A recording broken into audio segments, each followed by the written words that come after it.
അതിശക്തമായൊരു ഭരണവിരുദ്ധ വികാരം ഉണ്ടെങ്കിൽ ഇങ്ങ് പോന്നേക്കും എന്നുള്ളൊരു സാഹചര്യം ചിലരൊക്കെ പ്രഡിക്റ്റ് ചെയ്യുന്നുണ്ട്. താങ്കൾക്ക് എന്ത് തോന്നുന്നു? അങ്ങനെ ഒരു വികാരം ഉണ്ടോ? കേരളത്തിലെ ജനതയുടെ ഒരു പ്രത്യേകത, നല്ലത് ചെയ്യുന്നവനല്ല വോട്ട്, തിന്മ ചെയ്യുന്നവനാണ് വോട്ട് എന്നുള്ളൊരു അവസ്ഥ വന്നിരിക്കും. ഇത് പോകുന്നത് എവിടെയെന്ന് ആളുകൾ ആലോചിക്കുന്നില്ല. രാഹുൽ ഗാന്ധിയോ രമേശ് ചെന്നിത്തലയോ ഇനി ഒരു ബോംബ് പൊട്ടിക്കില്ല. പൊട്ടിക്കുന്നെങ്കിൽ ഇത് പോസിറ്റീവ് ബോംബ് പിണറായി ആയിരിക്കും പൊട്ടിക്കുന്നത്. പോസിറ്റീവ് ബോംബുകളെ ഇനി പൊട്ടിക്കുകയുള്ളൂ. മാജിക് കാണിക്കും എന്നൊക്കെ പറയുന്നു. പക്ഷേ ഈ മാജിക് എന്തോ എടുത്തിട്ട് കാണിക്കും. സംസ്ഥാനത്തിന്റെ ഖജനാവിൽ പൂച്ച പെറ്റ് കിടക്കുന്നു എന്ന് മന്ത്രി തന്നെ പറയില്ല.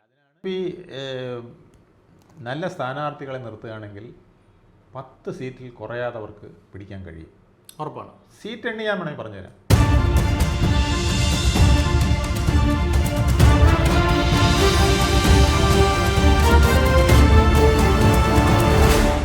സാറേ, 2026 ഇലക്ഷൻ വരാൻ പോവുകയാണ്. ഇലക്ഷനിൽ LDF അധികാരത്തിൽ വന്നു കഴിഞ്ഞാൽ മുഖ്യമന്ത്രി ആരായിരിക്കും എന്നുള്ളത് ഇപ്പോഴേ തീരുമാനമായി കഴിഞ്ഞു. അത് ശ്രീ പിണറായി വിജയനാണ്. UDF ആണെങ്കിൽ ആര് വരും? ആർക്കും ഒരു പിടിയില്ല. താങ്കളുടെ വിലയിരുത്തൽ? UDFിൻ്റെ കാര്യത്തിൽ ഇത് മാത്രമല്ല, MLA മാർ ആരൊക്കെ ആയിരിക്കും, ഇനി വരാൻ പോകുന്ന DCC പ്രസിഡന്റുമാരുടെ മാറ്റം ഉണ്ടെങ്കിൽ അതാരൊക്കെ ആയിരിക്കും, ഇത്തരം കാര്യങ്ങൾ എല്ലാത്തിലും ആശങ്കയല്ലേ. നമ്മൾ പ്രതീക്ഷിക്കുന്നതൊന്നും UDFിൽ നടക്കാറില്ല എന്നുള്ളതാണ് കാണുന്നത്. UDFുകാർ പ്രതീക്ഷിക്കുന്നത് പോലും അതിനകത്ത് നടക്കാറില്ല എന്നുള്ളതാണ് സത്യം. അതെന്തുകൊണ്ടെന്ന് വെച്ചാൽ ആ പാർട്ടി തന്നെ കൺഫ്യൂഷനിലാണ്. ആ കൺഫ്യൂഷൻ മാറിയിട്ട് അവർക്ക് ഒന്നും ചെയ്യാൻ പറ്റുന്നില്ല. അതിന് കാരണക്കാർ അവർക്ക് നേതാക്കൾ തന്നെയാണ്. അണികളെ കുറ്റം പറഞ്ഞിട്ട് കാര്യമില്ല. 3-4 നേതാക്കന്മാർ അവരുടെ ഇഷ്ടത്തിനനുസരിച്ച് ഈ സംഘടനയെ എങ്ങനെയെങ്കിലും കൊണ്ടുപോകാൻ ശ്രമിക്കുന്നു. നേതൃത്വത്തിന് യാതൊരു റോളും ഇല്ല എന്നുള്ളതാണ്. അതായത് ഞാൻ പറഞ്ഞ ഹൈക്കമാൻഡ് ഇപ്പോൾ വളരെ ലോ കമാൻഡാണ്. അത് എന്തൊക്കെയോ ചെയ്യുന്നു, ആരുടെയൊക്കെയോ നിർദ്ദേശപ്രകാരം ചെയ്യുന്നു. രാഹുൽ ഗാന്ധി അദ്ദേഹത്തിന് തോന്നുമ്പോൾ ചില പ്രകടനങ്ങൾ നടത്തിയിട്ട് പിന്നെ പട്ടായയിലോ എവിടെയെങ്കിലും പോയി വിശ്രമിക്കുന്നു. അങ്ങനെ ഒരു ഹോളിഡേ കം പക്ഷേ പൊളിറ്റിക്സ് ആണ് നടക്കുന്നത്. സംഗതി ഇങ്ങനെയൊക്കെ ആണെങ്കിലും ഒരു സിനിമ ഡയലോഗാണ്, ശ്രീനിവാസൻ്റെ ഒരു ഡയലോഗാണ്. അതായത് നമുക്ക് ആമിനാൻ്റെ കുഞ്ഞിൻ്റെ വാപ്പയായേ പറ്റൂ എന്ന് പറയുന്ന പോലെ എനിക്ക് എന്ത് വില കൊടുത്തും ജയിച്ചേ പറ്റൂ എന്നുള്ളൊരു അവസ്ഥയിലാണ് കേന്ദ്രത്തിൽ ശ്രീ രാഹുൽ ഗാന്ധി. തീർച്ചയായും സംസ്ഥാനങ്ങൾ പിടിക്കുന്ന കാര്യത്തിൽ അവർക്ക് യാതൊരു രീതിയിൽ അവർക്ക് ആഗ്രഹങ്ങളുടെ കാര്യത്തിൽ അവർ വിട്ടുവീഴ്ച ചെയ്തിട്ടില്ല. അവർ ഒരുപാട് മെഷേഴ്സ് എടുക്കുന്നുണ്ട്. ഈവൻ ഇപ്പോൾ പ്രിയങ്ക ഗാന്ധി പോലും കേരളത്തിൽ നിന്നുള്ള നേതാവായിട്ടാണ് ഇപ്പോൾ വന്നിരിക്കുന്നത്. ഈ സാഹചര്യത്തിൽ ഇവിടെ നോക്കുമ്പോൾ നേതാക്കന്മാർക്ക് കുറവൊന്നുമില്ല, എണ്ണത്തിൽ കൂടുതലാണ്. അപ്പോൾ കുറച്ച് നാൾ മുന്നേ വരെ നമ്മൾ ചിന്തിച്ചു കൊണ്ടിരുന്ന അല്ലെങ്കിൽ ചർച്ച ചെയ്തുകൊണ്ടിരുന്ന ഇവന്മാരുടെ നേതൃബാഹുല്യം കാരണം തമ്മിൽ തല്ലും എന്നുള്ളതാണ്. പക്ഷേ ഇപ്പോൾ ഉള്ള നേതാക്കന്മാരെല്ലാം നിഷ്പ്രഭരായിക്കൊണ്ടിരിക്കുന്നു എന്നുള്ളൊരു നെറേറ്റീവാണ് അല്ലെങ്കിൽ കഴിഞ്ഞ കാല സംഭവങ്ങൾ വെച്ച് നോക്കുമ്പോൾ നമുക്ക് കാണാൻ സാധിക്കുന്നത്. ഇതെല്ലാം കഴിഞ്ഞിട്ട് റീസെൻ്റായിട്ട് നടന്ന സംഭവങ്ങൾ വെച്ച് നോക്കുമ്പോൾ കേരളത്തിൽ തന്നെയുള്ള ശ്രീ രമേശ് ചെന്നിത്തലയായാലും ശ്രീ VD സതീശനായാലും ഒക്കെ വെട്ടിത്തിരുത്തിക്കൊണ്ട് KC വേണുഗോപാൽ പക്ഷം ഇങ്ങോട്ട് പിടിമുറുക്കുന്നു. ഇതൊക്കെ എത്രത്തോളം പോസിബിളാണ്, അല്ലെങ്കിൽ ഇതൊക്കെ ജനങ്ങൾ എങ്ങനെയായിരിക്കും സ്വീകരിക്കുക? താങ്കളുടെ പക്ഷം? ഇത് ജനങ്ങൾക്ക് ഇതിലെല്ലാം പൂർണ്ണമായ മടിപ്പായിരിക്കുകയാണ്. കേരള പൊളിറ്റിക്സിൽ തന്നെ വലിയ മടിപ്പ് കേരള ജനതയിൽ ഉണ്ടായിരിക്കുകയാണ്. കാരണം എൻ്റെ ഭാവി എന്താണ് എന്ന് യുവാക്കൾക്ക് നിശ്ചയമില്ലാത്ത അവസ്ഥ. വൃദ്ധർക്ക്, ഇവിടെ അധികം വൃദ്ധരാണല്ലോ കൂടുതലുള്ളത്, 60 വയസ്സ് കഴിഞ്ഞവരുടെ എണ്ണം വളരെ കൂടിയിരിക്കുകയാണ്. അപ്പോൾ അവർക്ക് പോലും ഇനിയിപ്പോൾ എന്താ 10-20 വർഷം എങ്ങനെയെങ്കിലും നീങ്ങിപ്പോണം. വളരെ പാവപ്പെട്ടവരാണെങ്കിൽ ഈ പെൻഷൻ സർക്കാർ തരുന്നത് വലിയ കാരുണ്യം, എങ്കിൽ പിന്നെ അതെങ്ങനെയെങ്കിലും കിട്ടിക്കൊണ്ട് എങ്ങനെയെങ്കിലുമൊക്കെ നിരങ്ങി പോകണം എന്ന് വിചാരിക്കുന്നു. പിള്ളേരാണെങ്കിൽ ഇവിടുന്ന് ഓടി രക്ഷപ്പെടാൻ ശ്രമിക്കുന്നു. അതുകൊണ്ട് പ്രതീക്ഷ വളരെ കുറവാണ്. പിന്നെ താങ്കൾ നേരത്തെ പറഞ്ഞ പോലെ കോൺഗ്രസിൽ നേതാക്കൾ ഒത്തിരിയുണ്ട്. നേതാക്കൾ പൊങ്ങും മങ്ങും, ഗുണമുള്ള ഒരാളും ഇല്ല അല്ല, ഇല്ലാത്തതല്ല, അവർ സ്വയം ഇല്ലാതാക്കുന്നതല്ലേ. ഇപ്പോൾ VD സതീശൻ എന്തായിരുന്നു കുഴപ്പം? VD സതീശൻ നല്ല ഭംഗിയായിട്ട് ഒരു മുന്നേറ്റം നടത്തി വന്നതല്ലേ. 4-5 ഉപതെരഞ്ഞെടുപ്പുകളെല്ലാം വെണ്ണിക്കൊടി പാറിച്ച് വിജയിച്ചു. പാർലമെൻറ്റ് 24 പാർലമെൻറ്റ് ഇലക്ഷൻ തൂത്ത് വർക്കി അല്ലേ. ശരിക്കും പറഞ്ഞാൽ LDFന് ഒരു സീറ്റേ കൊടുത്തുള്ളൂ. പിന്നെ ഇത് നോക്കുമ്പോൾ കോൺഗ്രസ്സിന് അങ്ങനെ വന്ന ഒരു മുന്നേറ്റം ഉണ്ടായിരുന്ന സതീശനെ ആരാണ് മങ്ങിച്ചത്? ഉടനെ തന്നെ രമേശ് ചെന്നിത്തലയാണെന്നാണ് നമുക്ക് അന്ന് കേട്ട ആരോപണം അല്ലേ.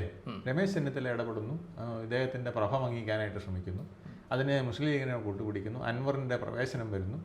ഇങ്ങനെ കുറേ പ്രശ്നങ്ങൾ വന്ന് അവിടെ വന്നു. അതിലും അദ്ദേഹം അതിജീവിച്ച് വന്നപ്പോഴാണ് രാഹുൽ മാങ്കൂട്ടത്തിൻ്റെ സ്ത്രീ വിഷയം വരുന്നു. ആ സ്ത്രീ വിഷയത്തിൽ ഇദ്ദേഹത്തിന് കൂടെ എന്തോ തിരക്കഥ ഉണ്ടെന്ന രീതി തോന്നുന്ന രീതിയിൽ പിന്നെ ഫേസ്ബുക്കായി ബഹളമായി ടാർണിഷ് ചെയ്യുന്ന ഒരു പിക്ചറിലേക്ക് വന്നു. അപ്പോൾ ആ ഉയർന്നു നിന്ന ഗ്രാഫ് ഉടൻ തന്നെ താഴെ പോയി. ഇത് തന്നെയാണ് പിന്നെ ഒരു വ്യക്തിത്വമായിട്ട് നിന്നിരുന്നത് അടൂർ പ്രകാശാണ്. അടൂർ പ്രകാശനും UDFിൽ ഒരു തലപ്പത്ത് വന്നു, UDFിൻ്റെ അമരക്കാരനായി എന്നുള്ളത് കവിഞ്ഞ് എക്സ്ട്രാ ഓർഡിനറി ഒരു പെർഫോമൻസ് എന്താണ് കേരളത്തിൽ നടത്താൻ കഴിഞ്ഞത്? ശരി, കൊള്ളാമല്ലോ ഇദ്ദേഹം എന്ന് പറയുന്ന ഒരു കാര്യം അദ്ദേഹത്തിന് ചെയ്യാൻ കഴിഞ്ഞില്ല. ഇത് ഓരോരുത്തരുടെയും പ്രശ്നം എടുത്തു നോക്കുമ്പോൾ പിന്നെ കെ മുരളീധരനാണെങ്കിൽ നല്ല വാക്കും നല്ല പ്രവൃത്തിയും ഒക്കെ അറിയാവുന്ന, എങ്ങനെയെങ്കിലുമൊക്കെ പടവെട്ടി നിൽക്കാൻ കഴിയാവുന്ന, ഒരുപക്ഷെ പിണറായി വിജയനെതിരെ പോലും നിൽക്കാൻ കെൽപ്പുള്ള ഒരു കോൺഗ്രസ് നേതാവാണ്. അദ്ദേഹം ആയുധം വെച്ച് പിന്മാറി.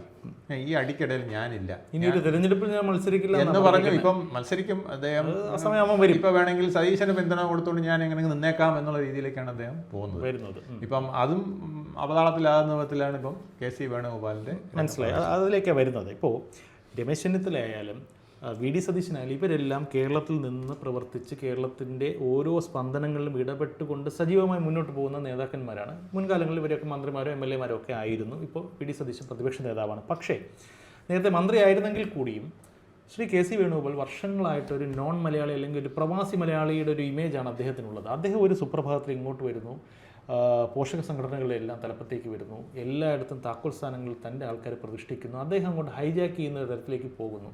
അദ്ദേഹത്തിന് പൊളിറ്റിക്കലി ഇതെല്ലാം ചിലപ്പോൾ നേടിയെടുക്കാൻ സാധിക്കുമായിരിക്കും. പക്ഷേ ജനങ്ങളുടെ ഒരു സ്വീകാര്യത, ഇദ്ദേഹത്തെ ഒരു മുഖ്യമന്ത്രിയായിട്ടൊക്കെ കണക്കാക്കാൻ കേരളത്തിലെ സാമാന്യ ജനങ്ങൾ തയ്യാറാകുമോ? ബിക്കോസ് അദ്ദേഹം ഇവിടെ നിന്നൊക്കെ പോയൊരു പ്രവാസിയാണ്. താങ്കൾക്ക് എന്ത് തോന്നുന്നു? KCക്ക് എങ്ങനെ ഒരു കരിസ്മാറ്റിക് ലീഡറായിട്ട് ഉയർന്നു വരാനും UDFൻ്റെ അമരക്കാരനാകാനും സാധിക്കുമോ, ജനങ്ങൾ സ്വീകരിക്കുമോ എന്നതാണ് ചോദ്യം. അല്ലാതെ അദ്ദേഹത്തിന് കഴിയുമായിരുന്നു. കുറച്ചുകൂടെ മുമ്പേ അദ്ദേഹം അങ്ങനെ നിന്നിരുന്നെങ്കിൽ അദ്ദേഹത്തിന് കേരളത്തിൽ നിന്ന് കേരളത്തിലെ പല പ്രശ്നങ്ങൾ പടവെട്ടി നിന്നിരുന്നെങ്കിൽ. ഈ യൂത്ത് കോൺഗ്രസ്സുകാർക്ക് പറ്റുന്ന കുഴപ്പം എന്താണ്? ഈ ഭരണപക്ഷത്തിൻ്റെ തെറ്റുകൾക്കെതിരെ പടപൊരുതാൻ അവർ തയ്യാറാകാത്തതാണ് അവരുടെ പ്രശ്നം. അവർ ഈ സമയം വരുമ്പോൾ ഇലക്ഷന് മുമ്പായിട്ട് ഇതെല്ലാം കൂടെ എടുത്ത് ജനങ്ങളുടെ മുമ്പായിട്ട് നിങ്ങളുടെ പ്രശ്നങ്ങൾ ഇന്നതൊക്കെയാണ്, അതുകൊണ്ട് ഞങ്ങൾക്ക് വോട്ട് താ, പിണറായി വിജയൻ സർക്കാർ നിങ്ങളെ ഇന്ന രീതിയിലൊക്കെ പൂട്ടിയില്ലേ, അതുകൊണ്ട് ഞങ്ങൾക്ക് വോട്ട് താ എന്ന് പറഞ്ഞ് രക്ഷപ്പെടാമെന്നുള്ളൊരു കണക്കൂട്ടലിലേക്കാണ് അവർ പോകുന്നത്. ആ കണക്കൂട്ടൽ ഇവിടെ വിജയിക്കണമെന്നില്ല. ഇതുവരെ ഉണ്ടായിരുന്ന LDF മുഖ്യമന്ത്രിമാരിൽ നിന്ന് വ്യത്യസ്തനാണ് പിണറായി വിജയൻ. അദ്ദേഹത്തിന് സമയാസമയങ്ങളിൽ ജനങ്ങളുടെ കണ്ണിൽ പൊടിയിടുന്ന വിധത്തിൽ ചില കാര്യങ്ങൾ ചെയ്തുകൊണ്ട് ചില വമ്പൻ പ്രകടനങ്ങൾ, ഇപ്പോൾ നാഷണൽ ഹൈവേ പറയുന്ന പോലെ ഏതെങ്കിലുമൊക്കെ 1-2 വിഷയങ്ങളിൽ അദ്ദേഹം ഹൈലൈറ്റ് ചെയ്തുകൊണ്ട് ഇതാണ് വികസന നായകനെ സ്വയം ഉയരാനും പിന്നെ കുറെ പേരെ കൊണ്ട് പാടിച്ച് ഉയർത്താനും പാർട്ടി സംവിധാനമുണ്ട്. ജോൺ ബിട്ടാസ് ഉണ്ട്, നല്ല സ്ലോഗൻ പറയും, ക്യാപ്റ്റൻ CM to me എന്നൊക്കെ പറഞ്ഞുകൊണ്ട് CM with me എന്ന് പറയുന്ന പോലെ മുഖ്യമന്ത്രി എന്നോടൊപ്പം എന്ന് പറയുന്ന രീതിയിലൊക്കെ പ്രകടനങ്ങൾ നടത്തിക്കൊണ്ടുവരാൻ അദ്ദേഹം ഗിമ്മിക്കുകൾ കാണിക്കാൻ എടുക്കാനാണ്. പക്ഷെ ആ ഗിമ്മിക്കുകളാണെന്നും ഇതിന്റെ യഥാർത്ഥ പിക്ചർ ഇന്നതാണെന്നും കാണിച്ചു കൊടുക്കാൻ ഒരു പ്രതിപക്ഷമില്ല. അതാണ് പ്രശ്നം. ഇനി അപ്പോൾ അത് അവിടെ നിൽക്കട്ടെ. ഇപ്പോൾ KCയുടെ കാര്യത്തിൽ താങ്കൾ പറഞ്ഞു KC കുറച്ചുകൂടെ നേരത്തെ എൻട്രി ചെയ്യേണ്ടതായിരുന്നു, പക്ഷേ വൈകിയ വേളയിലാണ് അത് എത്രത്തോളം സ്വീകരിക്കപ്പെടുന്നുള്ളത് നമുക്ക് കാത്തിരുന്ന് കാണാം. ഇപ്പോൾ കഴിഞ്ഞ 2016 ഒരു ടേമിൽ മുഴുവൻ പ്രതിപക്ഷ നേതാവായിട്ടിരുന്ന ശ്രീ രമേശ് ചെന്നിത്തല 2021 ആ സ്ഥാനത്ത് നിന്ന് മാറിക്കൊടുക്കേണ്ടി വന്നു. അതിനുശേഷവും മുൻപും ഒക്കെ അദ്ദേഹം ഒരുപാട് കാര്യങ്ങൾ നേതൃസ്ഥാനം, അതായത് മുഖ്യമന്ത്രി കസേര ലക്ഷ്യമിട്ട് പല കാര്യങ്ങളും ചെയ്തിരുന്നു. ഇനി അദ്ദേഹത്തിൻ്റെ ഒരു മടങ്ങി വരവ് എത്രത്തോളം പോസിബിളാണ്? VD സതീശൻ ഇങ്ങനെ നിൽക്കുന്ന സാഹചര്യം, എസ്പെഷ്യലി 2026 UDF ഭരണം പിടിച്ചാൽ രമേശ് ചെന്നിത്തല മടങ്ങി വരാനുള്ള സാധ്യതയാണ് താങ്കളോട് ചോദിക്കുന്നത്. ബിഗ് 0 ആയിരിക്കും. ഒരു സാധ്യതയും അദ്ദേഹത്തിന് ഇപ്പോൾ കൽപ്പിക്കാൻ വഴിയില്ല. ശൂന്യനായി നിൽക്കുകയാണ് അദ്ദേഹം. അതുകൊണ്ടാണ് നോക്കാം, വരട്ടെ, കാണട്ടെ, പറയാം എന്ന് പറഞ്ഞ് അദ്ദേഹം പിന്മാറുന്നത്. തെരഞ്ഞെടുപ്പിനോട് അടുക്കുമ്പോൾ അദ്ദേഹം ഒരു ബോംബ് പൊട്ടിക്കാൻ ഇരിക്കുകയാണ് എന്ന് കേൾക്കുന്നു. ഒരു ബോംബും ഈ കേരളത്തിലേക്കില്ല, ഇന്ത്യയിൽ ഇപ്പോൾ ഏക്കാതായിട്ടുണ്ട്. രാഹുൽ ഗാന്ധി പൊട്ടിക്കുന്ന ബോംബ് പോലും ചീറ്റിപ്പോവാണ്, ഹൈഡ്രജൻ ബോംബ് പോലും ചീറ്റിപ്പോവാണ്. ബോംബുകളൊന്നും ഇപ്പം ആൾക്കാർ സ്വീകരിക്കില്ല. ഒരു പത്രപ്രസ്താവനയിലൂടെ പത്രവാർത്തയിലൂടെയൊന്നും ആളുടെ കൈയെടുക്കുന്ന കാലം കഴിഞ്ഞുപോയി. കാരണം BJP വലിയ പടയൊരുക്കം നടത്തിക്കൊണ്ടിരിക്കുന്ന ഒരു കാലമാണ്. BJP താഴെത്തട്ടിൽ വരെ പോയിട്ട് 10 പേർക്ക് ഒരാൾ, ഒരു ബൂത്തിന് 25 പേര് ഒക്കെ നിന്നുകൊണ്ട് ആൾക്കാരെ നിയന്ത്രിച്ചുകൊണ്ട് നമ്മുടെ വരുതിയിലേക്ക് ആക്കുന്നതിനും വ്യക്തിപരമായി ഞാൻ കേരളത്തിലെ KJP അല്ല പറയുന്നത്, മറ്റ് സ്ഥലങ്ങളിലെ BJP അങ്ങനെ പ്രവർത്തിച്ചുകൊണ്ടിരിക്കുന്ന ഒരു കാലമാണ്. ഇവിടെയും അത്തരത്തിലൊരു നീക്കം കൊണ്ടുവരാനാണ് അമിത്ഷാ പുതിയ മാറ്റങ്ങളുമായിട്ട് ശ്രമിച്ചുകൊണ്ടിരിക്കുന്നത്. ശരി, അത് എത്രത്തോളം ഫലവത്തായിട്ടുണ്ടെന്നുള്ളത് എനിക്കറിയില്ല. ഇതിനിടയിൽ ശ്രീ രമേശ് ചെന്നിത്തലയുടെ പരിപ്പ് വേഗില്ല. ഇല്ല, അങ്ങനെ ഒരു പത്രപ്രസ്താവനയിലൂടെ ഒരു ബോംബിലൂടെ ഒന്നും കേരളത്തിൽ അട്ടിമറി ഉണ്ടാക്കാൻ കഴിയില്ല. അതിശക്തമായൊരു ഭരണവിരുദ്ധ വികാരം ഉണ്ടെങ്കിൽ ഇങ്ങ് പോന്നേക്കും എന്നുള്ളൊരു സാഹചര്യം ചിലരൊക്കെ പ്രഡിക്റ്റ് ചെയ്യുന്നുണ്ട്. താങ്കൾക്ക് എന്ത് തോന്നുന്നു? അങ്ങനെ ഒരു വികാരം ഉണ്ടോ? അങ്ങനെ ഒരു വികാരം വരാതിരിക്കാനുള്ള സാധ്യതകൾ കൂടുതലാണ്. കാരണം അരിത്തമെറ്റിക്സ് വെച്ചിട്ടാണ് പിണറായി വിജയൻ കളിക്കുന്നത്. അല്ലാതെ അദ്ദേഹം 2,78,00,000 വോട്ടർമാരാണ് കേരളത്തിലുള്ളത്. അപ്പോൾ അതിലൊരു 30%, 70% പോളിംഗ് നടക്കുള്ളൂ എന്ന് നമുക്ക് പഴയ പാരമ്പര്യം വെച്ചറിയാം. അപ്പോൾ ഒരു 2 കോടി വോട്ടുകൾ നമുക്ക് മാക്സിമം കൂട്ടിയാൽ മതി. ശരി. അപ്പോൾ ജയിക്കാൻ 1 കോടി വോട്ട് മതി. 50% കിട്ടാം. 50% ഒന്നും ഇപ്പോൾ വേണ്ട. BJP 20%, 25% പിടിക്കുകയാണെങ്കിൽ ഇപ്പോൾ ഒരു 40-41% തന്നെ ധാരാളം. ശരി. അപ്പോൾ ആ സാഹചര്യത്തിൽ ഇരിക്കുമ്പോൾ 50% കണക്ക് കൂട്ടിയാൽ 1 കോടി വോട്ട് പിടിക്കണമെങ്കിൽ 62 ലക്ഷം പേർക്കാണ് ഇപ്പോൾ പെൻഷൻ കൂട്ടി കൊടുക്കാൻ പോകുന്നത്.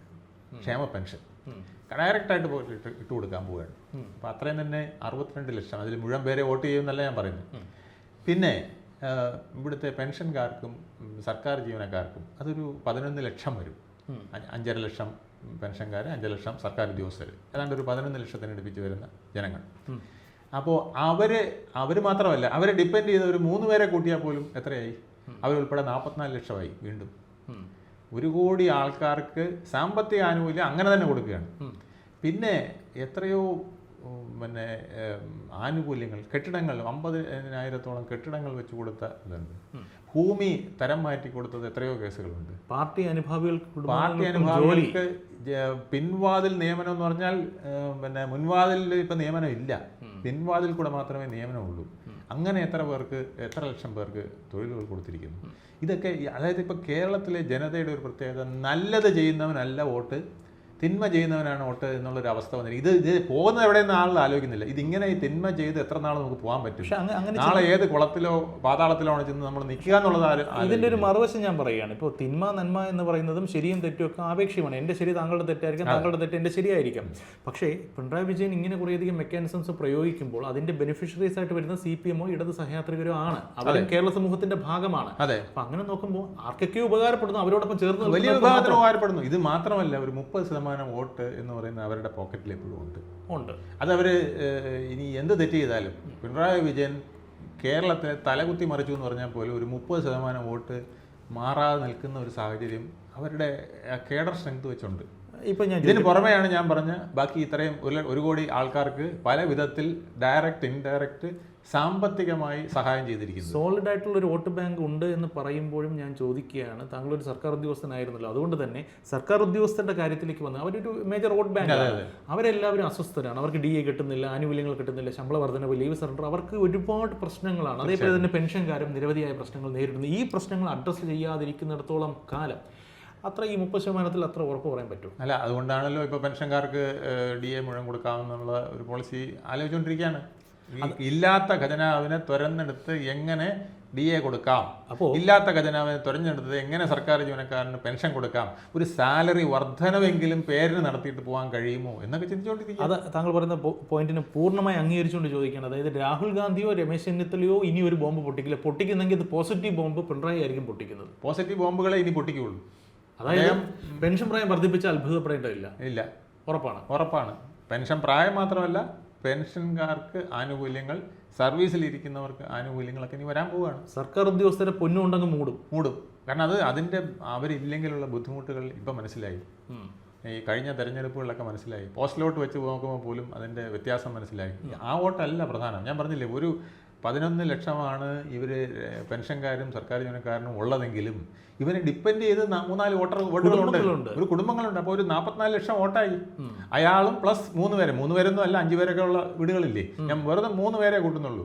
3 പേരെ കൂട്ടിയാൽ പോലും അയാളും കൂടെ ചേരുമ്പോൾ 4 44 ലക്ഷം പേരായില്ലേ. പക്ഷെ മാജിക് കാണിക്കും എന്നൊക്കെ പറയുന്നു. പക്ഷേ ഈ മാജിക് എന്തോ എടുത്തിട്ട് കാണിക്കും. സംസ്ഥാനത്തിന്റെ ഖജനാവിൽ പൂച്ച പെറ്റ് കിടക്കുന്നു എന്ന് മന്ത്രി തന്നെ പറയില്ല. അതിനാണ് കേന്ദ്രത്തിനെ ഇപ്പം സമീപിച്ചിരിക്കുന്നത്.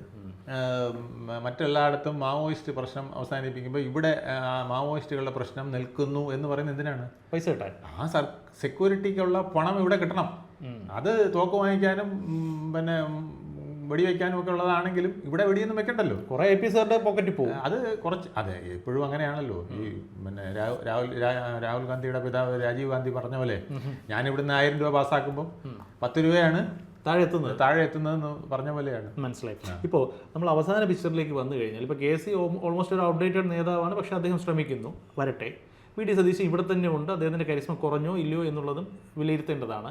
രമേശ് ചെന്നിത്തലയ്ക്ക് താങ്കൾ ഇപ്പം തന്നെ ഒരു 0 അങ്ങ് ഇട്ട് കഴിഞ്ഞു. അല്ല, ഇപ്പോൾ ഈ സാഹചര്യത്തിൽ അദ്ദേഹത്തിന് സംഘടനാപരമായി പിടിച്ചു നിൽക്കാൻ പറ്റില്ല. സംഘടനാപരമായി പിടിച്ചു നിന്നില്ലെങ്കിൽ പാർട്ടി നേതൃത്വത്തിലേക്ക് ഈ പറ്റില്ല. പ്രധാനപ്പെട്ട നേതാക്കന്മാരുടെ പേരെല്ലാം പറഞ്ഞു. പക്ഷേ വേറെ ഒരു കാര്യം നമ്മൾ കാണേണ്ടതുണ്ട്, എസ്പെഷ്യലി UDF പ്രോസ്പെക്റ്റിൽ ഷാഫി പറമ്പിലിൻ്റെ നേതൃത്വത്തിൽ ഒരു പുതിയൊരു ബ്രിഗേഡ്, അണ്ടർഗ്രൗണ്ട് അധോലോകം, യുവജന അധോലോകം, അങ്ങനെ പല പേരുകൾ വിശേഷിപ്പിക്കുന്ന ഒരു ലോകം അവിടെ സൃഷ്ടിക്കപ്പെടും. അത് സൃഷ്ടിച്ചിട്ടുണ്ട്. അത് തൽക്കാലം VD സതീശൻ അത് അല്ല KC വേണുഗോപാലിന് അത് ഗുണമായിട്ട് ഭവിക്കും. കാരണം ഇപ്പം ആ ബ്രിഗേഡ് അവിടെ നിൽക്കുന്നതാണ് ഗുണം. VD സതീശനേക്കാൾ പ്രയോജനം അതാണെന്ന് ഷാഫി പറമ്പിലടക്കമുള്ളവർ മനസ്സിലാക്കിയിട്ടുണ്ടെന്നുള്ളതാണ് ഇപ്പോൾ നടന്ന യൂത്ത് കോൺഗ്രസിൻ്റെ OJ ജനീഷിനെ അവിടെ ഒന്നാമനാക്കി അവരോധിച്ചതുകൊണ്ടും അബിൻ വർക്കിയെ ക്രിസ്ത്യാനി എന്ന് പറഞ്ഞ് തോട്ടിലെറിഞ്ഞതുകൊണ്ടും നമുക്ക് മനസ്സിലാക്കേണ്ടത്. ശരി. ഇനിയിപ്പോൾ ചാണ്ടി ഉമ്മനും ഇതേ അവസ്ഥയിലാണ്.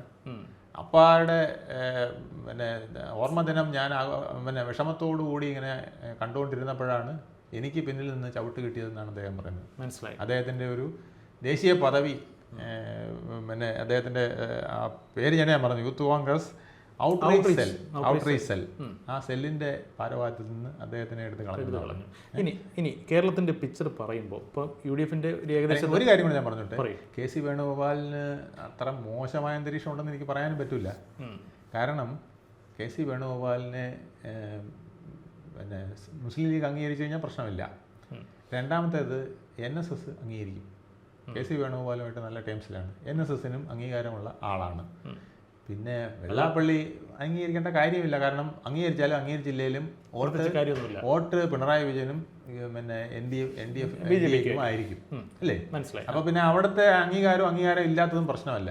അപ്പോൾ കൺസിഡറബിൾ ആയിട്ടുള്ള ഒരു വിഭാഗത്തിന്റെ പിന്തുണ KCക്ക് കിട്ടും. ശരി. അപ്പോൾ അതിന് ക്രിസ്ത്യാനികളിലും മോശമല്ലാത്തൊരു പിന്തുണ അദ്ദേഹത്തിന് നേടിയെടുക്കാൻ കഴിഞ്ഞേക്കാം. 2026 എല്ലാ നേതാക്കന്മാരുടെയും വീതം നമ്മൾ വെച്ച് കഴിഞ്ഞു. പക്ഷേ ഒരു കാര്യം കൂടെ പറഞ്ഞാൽ പൂർണ്ണമാക്കും. BJP അവരൊരു നിർണായക ശക്തിയായിട്ട് വളർന്നു എന്നുള്ളതൊരു യാഥാർത്ഥ്യമാണ്, സംശയമില്ല. 2026 BJPയുടെ ഒരു ഭാഗധേയം എന്തായിരിക്കും? അത് പറഞ്ഞ് അവസാനിപ്പിക്കാം. BJP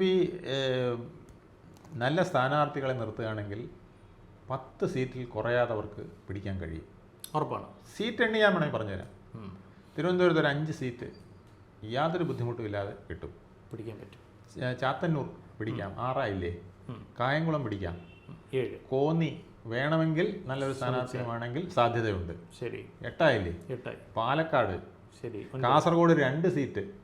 10. അങ്ങനെയാണെങ്കിൽ 10, 11 ആയി. പിന്നെയുണ്ട് തൃശ്ശൂർ. ഞാൻ പറഞ്ഞില്ല, തൃശ്ശൂർ 2-3 സീറ്റുകൾ കിടക്കുന്നു. ശരി. 14-15 സീറ്റുകൾ അവർക്ക്. അതുപോലെ കോഴിക്കോട് 1 സീറ്റ്. നായന്മാർ ഏറ്റവും കൂടുതലുള്ള സ്ഥലമാണ് കോഴിക്കോട് കേട്ടോ, മുസ്ലിങ്ങൾ മാത്രമല്ല. അപ്പോൾ കോഴിക്കോടും 1 സീറ്റ് വേണമെങ്കിൽ പിടിക്കാവുന്നതാണ്. സ്ഥാനാർത്ഥികളും അവിടെ നടത്തുന്ന മത്സരവും ഇവർ ഫോക്കസ് ചെയ്യുന്നതനുസരിച്ചിരിക്കും. 140 മണ്ഡലത്തിലും ഫോക്കസ് ചെയ്യാതെ അവർക്ക് കിട്ടുമെന്ന് ഉറപ്പുള്ളിടത്ത് ഫോക്കസ് ചെയ്യും. ത്രികോണ മത്സരം നടക്കുന്നിടത്ത് നല്ല കളി കളിക്കുകയും പിന്നെ കേന്ദ്രത്തിൻ്റെ ഇപ്പോഴത്തെ സ്ട്രാറ്റജിയിൽ ചില LDF വോട്ടുകൾ ഒരു അന്തർധാരയും കൂടെ വന്നു കഴിഞ്ഞാൽ 15 20 വേണമെങ്കിലും. BJP സംസ്ഥാന നേതൃത്വത്തിൽ നിന്ന് ലഭ്യമാകുന്ന വിവരങ്ങൾ വെച്ചിട്ട് അവർ 5 സീറ്റ് നേടുക, ഒരു 10 15 സീറ്റിൽ രണ്ടാമത് എത്തുക, ഡൺ. ഇതാണ് പറയുന്നത്. ഈ ഒരു ഇക്കോസിസ്റ്റം 2026 മാറ്റാനാണ് അമിത്ഷാ ശ്രമിച്ചുകൊണ്ടിരിക്കുന്നത്. കുറച്ചുകൂടെ കൂട്ടുക, 10 സീറ്റിലേക്ക് എത്തിക്കുക. എന്നിട്ട് 30ഓളം സീറ്റുകളിൽ 30ഓളം സീറ്റുകളിൽ ത്രികോണ മത്സരം വരുന്നിടത്ത് കോൺഗ്രസ് തോൽക്കണം.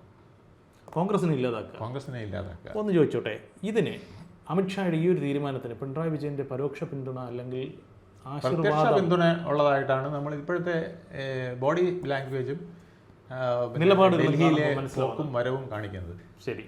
അപ്പോൾ ഈ സംഭവത്തിൽ ഇനി അങ്ങോട്ട് വരും ദിവസങ്ങളിൽ എന്താണ് സംഭവങ്ങൾ സംഭവിക്കുക എന്നുള്ളത് നമുക്ക് നോക്കാം ചർച്ചകളുടെ ശേഷമാണ്. തീർച്ചയായിട്ടും കൂടുതൽ വാർത്തകളും വിശേഷങ്ങളും നേരിട്ട് ലഭിക്കാൻ ജനങ്ങളിൽ നിന്ന് ജനങ്ങളിലേക്ക് ജനഭൂമി ന്യൂസ് സബ്സ്ക്രൈബ് ചെയ്യൂ.